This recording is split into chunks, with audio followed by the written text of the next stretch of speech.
Jangan lupa like, comment, and subscribe channel YouTube TVRI Bengkulu dan nyalakan lonceng notifikasinya.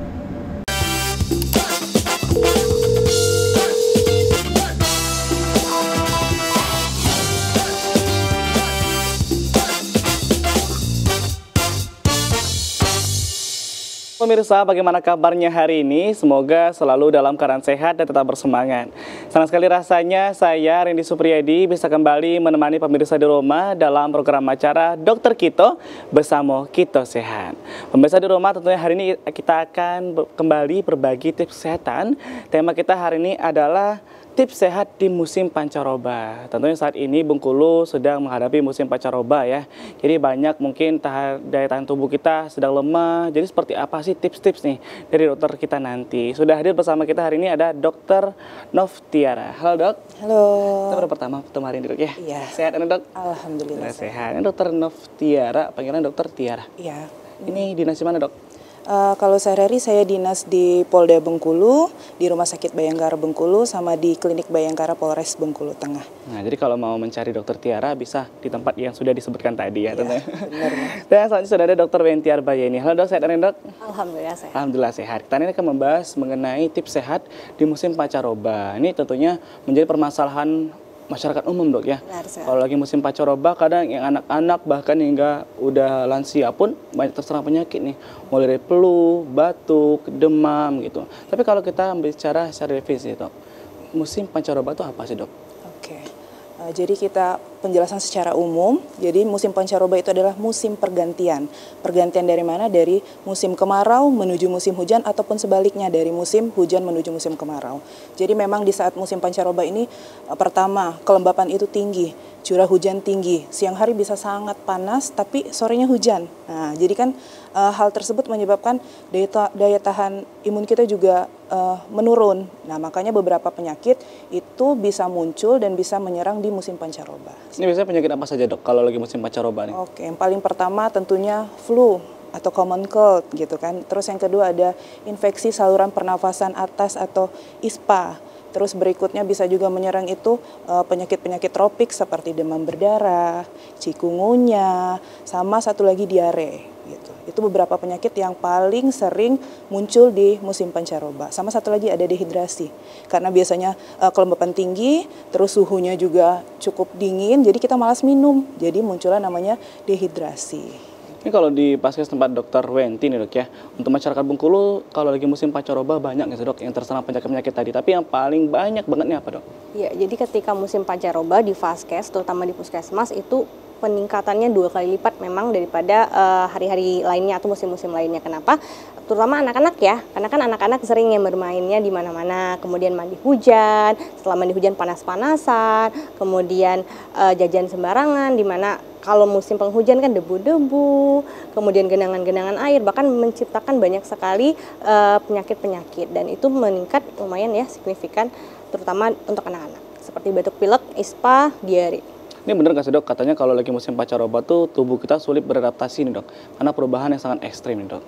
Ya, mungkin membutuhkan waktu ya peralihan ya untuk menjenakkan sebentar dari yang misalnya dari musim hujan ke musim kemarau kan ada prosesnya. Mungkin di situ sih ibaratnya kalau kita makan aja ya, misalnya kita makan panas tiba-tiba minum air dingin, pasti kan akan terjadi perubahan di tubuh kita, kan rasanya akan berbeda. Wah, luar biasa tentu dok ya. Jadi pemirsa di rumah, kita akan bahas lebih lengkap tentunya bersama Dokter Novtiara juga Dokter Wenti hari ini mengenai tips sehat di musim pancaroba. Kita langsung aja dok ya. Boleh. Ke Salindia kita, boleh langsung Dokter Tiara. Ini kalau udah musim pancaroba nih ibu-ibu paling pusing dok ya. Anak-anaknya banyak banget yang terserang penyakit ini tentunya. Ya. Nah, ini menjaga kesehatan di saat musim pancaroba.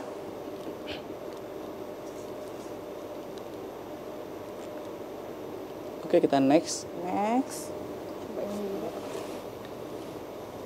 Ini biasanya kalau untuk anak-anak dok, Dokter Tiara, yang paling banyak tuh di umur berapa sih dok yang paling sering terkena penyakit di musim pancaroba ini? Kalau anak-anak itu terutama balita. Balita itu di bawah 5 tahun ini paling rentan untuk terkena pancaroba. Oke, ini CV saya. Sehari-hari saya bekerja di Polda Bengkulu, terus di Polres Bengkulu Tengah. Juga saya pernah kerja di Rumah Sakit Wisma Atlet dulunya. Oke, next. Nah, ini tadi yang kita bahas di awal, apa itu pancaroba? Itu pergantian musim dari bisa kemarau ke dingin, begitu juga sebaliknya dari hujan ke kemarau. Jadi yang terjadi itu ditandai dengan cuaca yang tidak menentu, seperti angin yang bertiup sangat kencang, terus diikuti curah hujan yang relatif tinggi. Pada musim pancaroba ini juga terjadi respon tubuh yang mengalami perubahan, yakni menurunnya imun tubuh. Hal ini berpotensi terjadinya infeksi atau penyakit lainnya. Juga ada beberapa sumber itu mengatakan di musim pancaroba ini, beberapa bakteri, virus, mikroba itu berkembang dengan sangat pesat. Oleh karena itu, selain daya tahan tubuh kita yang menurun, bakteri, mikroba, dan virus juga yang meningkat. Nah, itulah terjadinya penyakit yang cukup tinggi di era pancaroba ini. Next. Penyakit apa sih yang sering muncul di pancaroba ini? Yang pertama tentunya flu. Flu ini apa? Bisa ditandai dengan bersin-bersin, terus hidung tersumbat, juga bisa di sini muncul sakit tenggorokan, sama juga biasanya diikuti dengan demam tinggi. Ini karena penyebab flu kebanyakan adalah virus influenza, di mana virus ini di musim pancaroba berkembang bisa penyebarannya sangat pesat, jadi dari satu orang ke orang yang lain, apalagi dengan daya tahan tubuh imun yang rendah seperti pada balita sama lansia, itu sangat rentan untuk terkena influenza. Terus yang kedua, apalagi sih yang paling rentan, yaitu adalah ISPA. ISPA adalah infeksi saluran pernapasan akut, di mana biasanya ditandai selain ada demam, ada common cold juga, ada bersin, biasanya batuk. Nah, batuk purulen, batuk yang ada dahak. Sekarang kan lagi musim banget nih, ada batuk yang berdahak sampai disebutnya dengan bronkitis kayak gitu. Sampai malah ada yang menyebabkan sampai ke sesak nafas.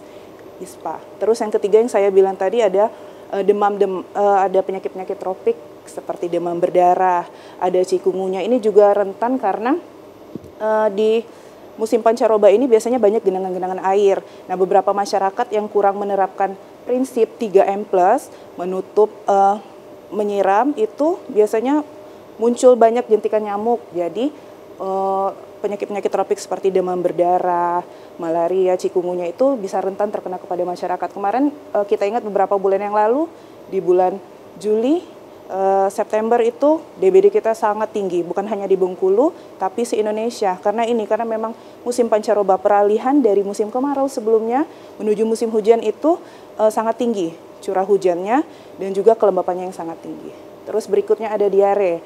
Nah, otomatis karena musim yang tidak menentu, perubahan dari panas ke hujan ini juga menyebabkan munculnya mikroba-mikroba, terutama jika makanannya tidak dijaga gitu, bisa menyebabkan munculnya diare. Sama yang terakhir adalah dehidrasi dan iritasi kulit, karena biasanya kita malas minum, apalagi anak-anak nih, kalau nggak dicekokin biasanya nggak mau minum, apalagi dia merasa oh adem nih, ibaratnya kan cuaca adem gitu kan.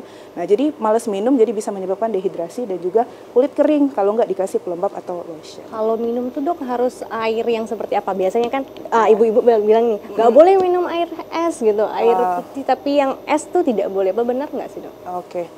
Sebenarnya sih belum ada yang sumber pasti yang menyatakan air es itu pasti menyebabkan kayak common cold atau batuk dan lain-lain. Tapi yang jelas kita harus mencukupi kebutuhan air putih.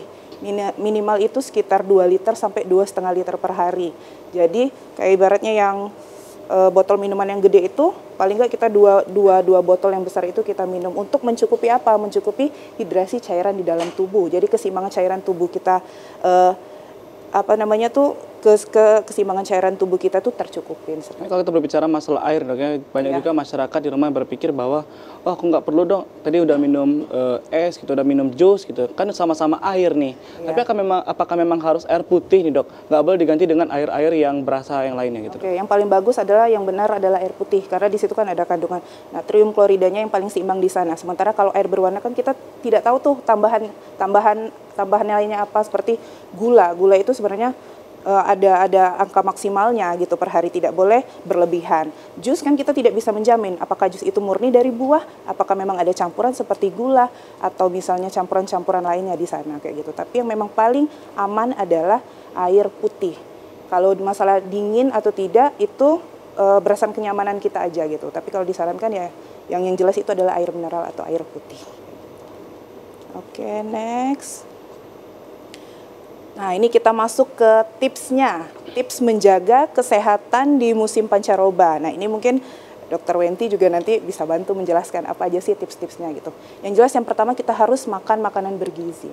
apa aja sih makanan bergizi yang kayak masyarakat pada tahu makanan bergizi itu adalah 4 sehat 5 sempurna, mengandung ada karbohidrat, ada protein, ada lemak di sana. Lemak bisa berasal dari lemak nabati, tumbuh-tumbuhan atau lemak hewani dari hewan kayak gitu. Terus ada mineral tadi dari air, terus ada serat dan juga vitamin dari makanan bergizi.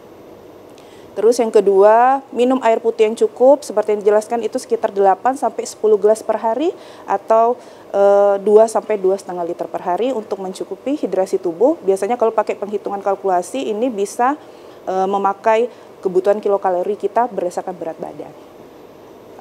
Lalu selanjutnya itu adalah tidur yang cukup. Kapan sih dok? Berapa banyak sih tidur yang cukup? Nah, beberapa sumber itu mengatakan tidur yang cukup adalah sekitar 6 sampai 8 jam per hari.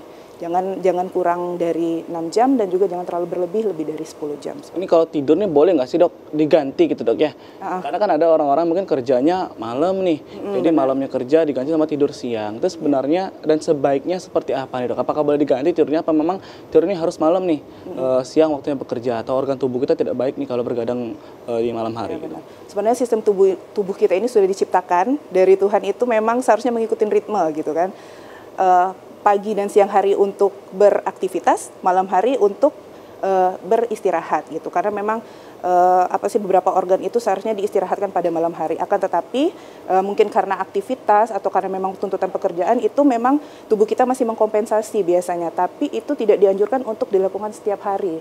Misalnya kita full kerjanya malam gitu kan, pagi kita harus istirahat. Tubuh kita awalnya masih berkompensasi gitu kan, tapi lama-lama pasti dia akan memberikan sinyal gitu kan, sinyal yang kurang baik seperti sakit kepala, pusing, jantung berdebar, karena memang secara anatomi tubuh, secara ilmu kedokteran, tubuh kita terutama otak kita itu harus diistirahatkan pada malam hari. Makanya kami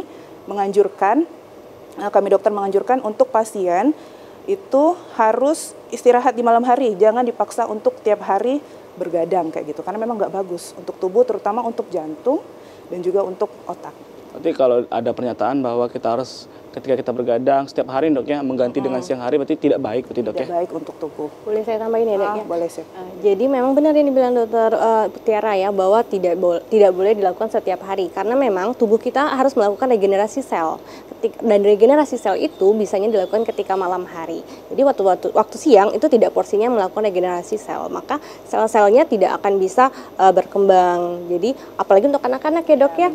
Kalau anak-anak tumbuh kembangnya memang hormon growth hormonnya atau hormon pertumbuhannya itu baru aktif ketika malam hari. Jadi yang siangnya tidak aktif dia. Jadi makanya apalagi untuk anak-anak kan jam 9 paling lama sudah tidur. Wah, luar biasa sekali tentunya dok ya. Iya, betul. Oke, kita lanjut tadi sampai ke tidur yang cukup. Nah, terus ini olahraga. Nah, olahraga yang dianjurkan di sini adalah olahraga rutin. Kapan itu olahraga rutin, dok? Itu minimal 3 sampai 4 kali 1 minggu dan minimal 1 kali ritme olahraga itu sekitar 30 menit, itu baru yang dikatakan dengan olahraga rutin. Tapi kalau olahraganya cuma kayak 1 kali seminggu, terus lari-lari kecil, itu belum termasuk olahraga rutin. Jadi olahraga rutin ini dikatakan dia rutin dilakukan dan juga minimal 25 tadi sekitar. Berarti memang ada banyak hal dok ya untuk menjaga keseimbangan tubuh kita pada saat musim pancaroba. Kita akan ngobrol lagi dok ya. Oke, siap. Untuk itu. Dan untuk pemirsa di rumah, jangan kemana-mana, kita akan hadir lagi setelah jeda pariwara berikut ini. Tetaplah bersama kami di Dokter Kito.